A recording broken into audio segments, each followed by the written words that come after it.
दोस्तों by by. आप सब कैसे हैं? ठीक हैं? एक गीत गाने जा रही हूँ, जैसे वो कमेंट कर जरूर बता जा भैया। है गलिया की गलिया घूमेली मालिनिया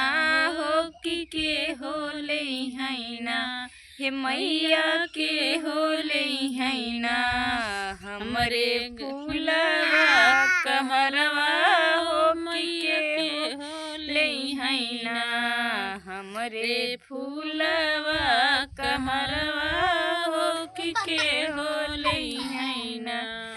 अपने मंदिलिया से शायर मई पुकारई हो कि हम ले बैना अपने मंदिलिया से शायर मई पुकारई हो कि हम ले बैना ए मालिनी हम ले बैना तोहरे फूलवा कहरवा हो कि हम बैना तोहरे फूलवा कहरवा हो कि हम ले बैना